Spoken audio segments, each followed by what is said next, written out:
pikir kita mengapresiasi LPSK. Cuma memang kita ingin mendorong LPSK ini lebih menjemput bola, Pak.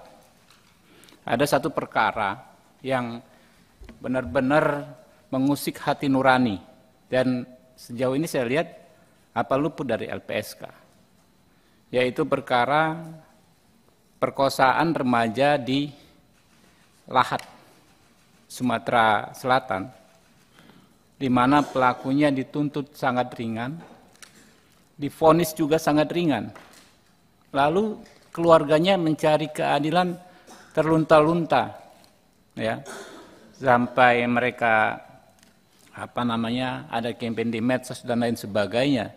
Mereka tidak mencari keadilan ke lembaga-lembaga formal seperti kita, seperti LPSK misalnya.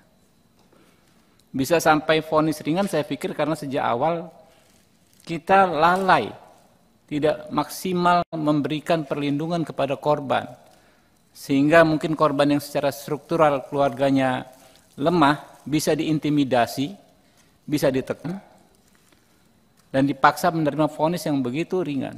Pada akhirnya korban malah ke Jakarta ketemu Pak Hotman Paris mencari keadilan, ya kan, ke orang yang sebetulnya nggak wajib, ya. Yang wajib itu kita, Pak, memberikan jaminan mereka mendapatkan keadilan. Ya, yang seperti ini saya pikir perlu dimaksimalkan, Pak. Jemput bola, kirim tim ke sana sejak awal persidangan, dipantau kinerja jaksanya, sampai jaksa berhubungan dengan siapa dan lain sebagainya. Oke, sekarang jaksanya sudah dievaluasi, katanya tim JPU-nya akan dikenakan hukuman. Tapi ini kita agak sedikit kecolongan, Pak. Bukan hanya LPSK, kami juga kecolongan. Ini semacam otokritik, tapi kita berharap LPSK di kasus-kasus yang seperti ini bisa lebih maksimal lagi ke depan. Ya. Kalau yang kasus organ itu yang di Makassar juga sama biadabnya pelakunya sudah bagus, inisiatif LPSK kita apresiasi. Ya.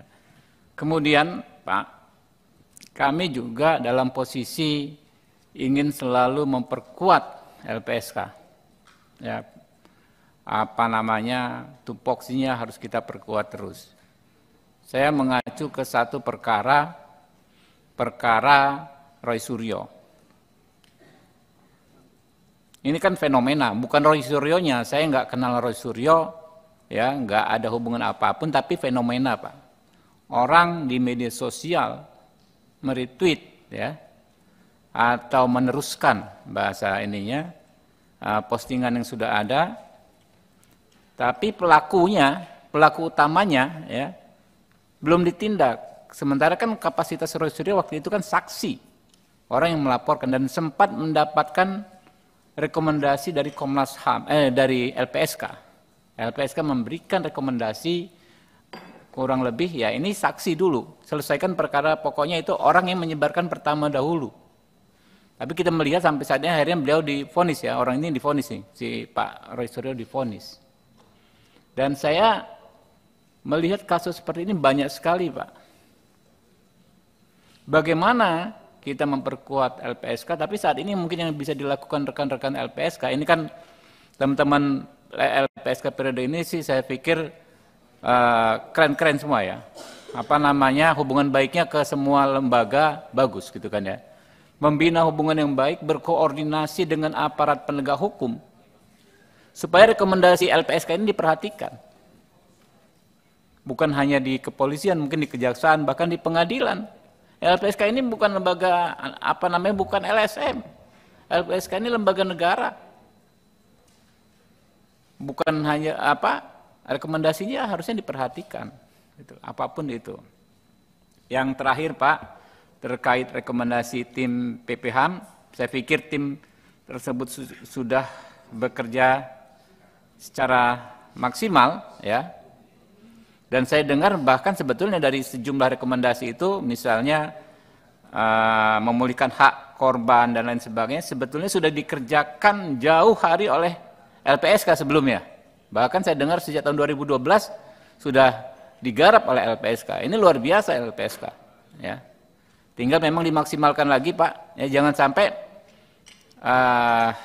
yang dituju dari rekomendasi tim PPHMI itu kecewa ketika nanti tindak lanjutnya nggak maksimal. Jadi dimaksimalkan peran LPSK di bagian apa nanti, masalahnya bagaimana, sampaikan ke kami, siapa tahu apa yang bisa kami lakukan. Jadi sudah kerja keras tim PPHMI ini, rekomendasinya tinggal dimaksimalkan. Mungkin itu dari saya, terima kasih. Billahi taufiq wal hidayah. Wassalamualaikum warahmatullahi wabarakatuh. Waalaikumsalam warahmatullahi wabarakatuh.